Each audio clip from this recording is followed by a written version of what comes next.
In the misty highlands of central Kenya, a storm brewed in the hearts of the people. It was the early 20th century, and the land that once belonged to the Kikuyu, Maasai, and countless other tribes had been carved up by British settlers, their farms sprawling like wounds across the fertile earth. Dedan Kimathi, a young man born in 1920 under the shadow of colonial rule, grew up witnessing this theft. As a boy, he herded goats on stolen land, his eyes fierce with the fire of resistance. By the 1940s, Kimathi had joined the Kenya African Union, but he saw through the polite petitions and endless negotiations. Land and freedom, he whispered to his comrades in the forests, his voice carrying the weight of generations dispossessed. He became the field marshal of the Mau Mau, the Kenya Land and Freedom Army, leading guerrilla fighters in a desperate war against the empire. Clad in animal skins, armed with homemade guns and an unyielding spirit, Kimathi struck from the shadows, ambushing patrols and reclaiming dignity one raid at a time.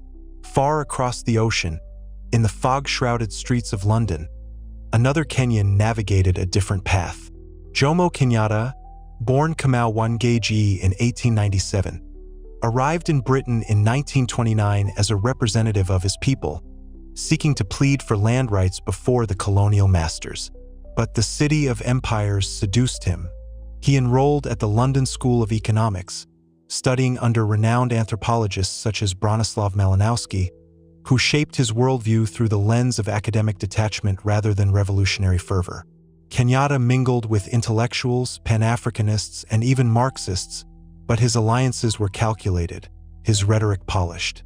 He penned Facing Mount Kenya in 1938, a book that romanticized Kikuyu culture but stopped short of advocating for an armed uprising. British intelligence took note. Here was a man who could be reasoned with, a friendly African leader in the making. They groomed him subtly, allowing him to build networks while keeping him at arm's length from true radicals. For nearly 17 years, Kenyatta lived in exile, his life a blend of scholarly pursuits and political maneuvering, far from the blood-soaked forests where Kimathi fought. Back in Kenya, the Mau Mau rebellion erupted in 1952, a tidal wave of anger against land alienation and forced labor. Oaths bound fighters in secrecy, and the British responded with brutal force. Detention camps, aerial bombings, and mass executions. Kimathi, evading capture for years, became a legend, his letters from the forest rallying the oppressed. "We fight not for ourselves, but for the unborn," he wrote, his words smuggled through villages.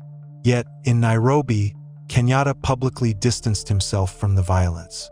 In speeches before his arrest, he condemned the Mau Mau as criminals seeking personal gain, aligning his words with British propaganda that painted the rebels as savages. The colonial authorities, sensing his utility, arrested him in Operation Jock Scott, charging him with managing the rebellion despite intelligence reports confirming his non-involvement. It was a show trial designed to elevate his martyrdom while breaking the real insurgents. Kenyatta's detention in the remote town of Maralal was no harsh ordeal. He lived in relative comfort, with books, visitors, and even a garden, a far cry from the torture endured by Mau Mau detainees. Declassified British files hint at a deliberate strategy to groom Kenyatta as the acceptable face of independence, a moderate who would protect settler interests and prevent a radical overhaul. Meanwhile, Kimathi's fate was sealed. Betrayed by an informer in 1956, he was captured, tried in a kangaroo court, and hanged in 1957, his body buried in an unmarked grave to erase his memory. His execution symbolized the empire's fear of true revolutionaries. By 1961, Kenyatta had emerged from detention, hailed as a hero by crowds chanting Uhuru, the Swahili word for freedom. But behind the scenes, British diplomats orchestrated his rise, negotiating terms that preserved economic ties. Declassified UK and US archives reveal frantic discussions on Kenyatta's succession, viewing him as a bulwark against communism in the Cold War era. He was their man, educated, eloquent, and willing to compromise. As Kenya hurtled toward independence in 1963, The stage was set for a transfer of power that changed flags but not the chains.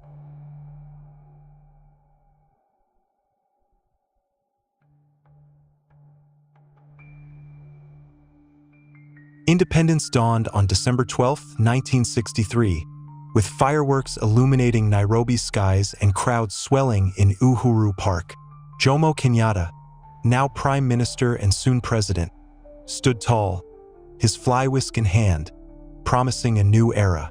"We must forgive the past and build together," he proclaimed, his voice booming over the masses. But in the forests, remnants of the Mau Mau emerged, gaunt and hopeful, expecting land and recognition.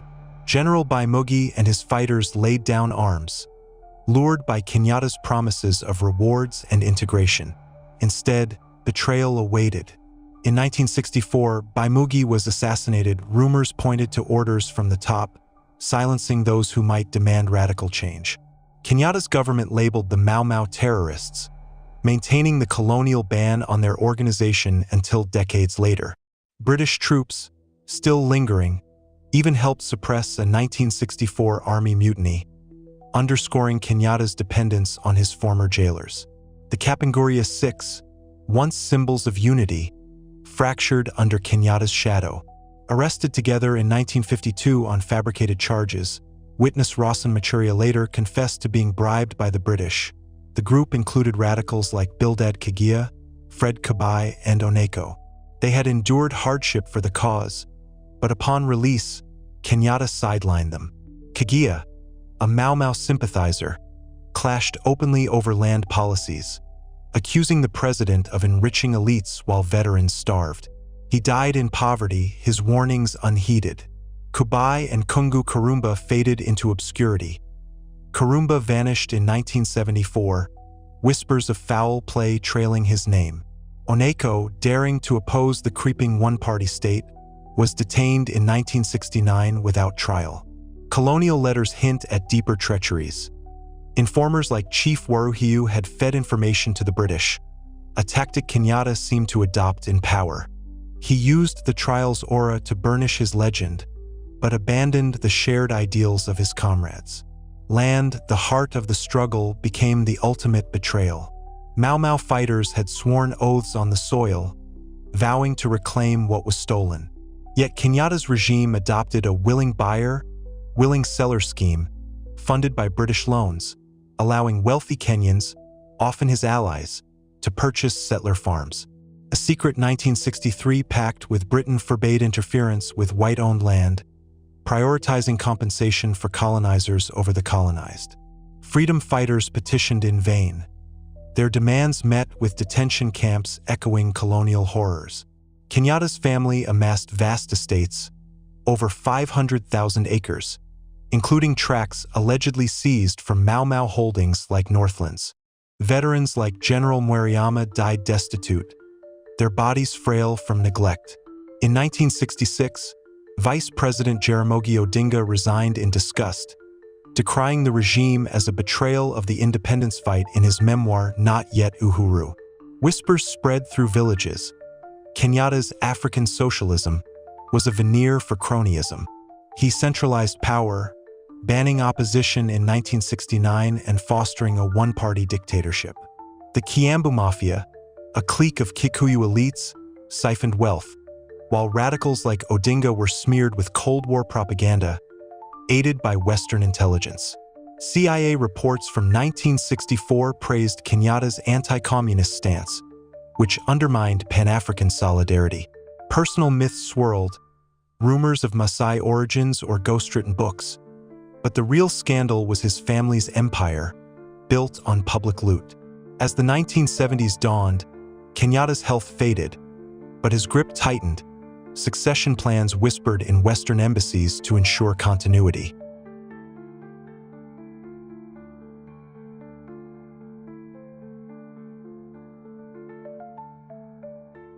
By the time Jomo Kenyatta passed in 1978, Kenya stood at a crossroads, its independence a hollow shell for many.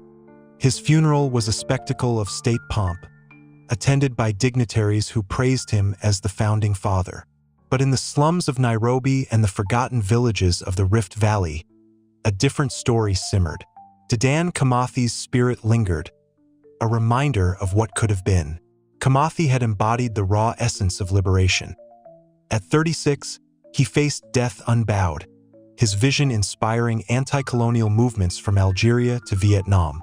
Kimathi is the true founding father, echoes voices on social media and in activist circles, decrying Kenyatta as a fraud propped up by the empire.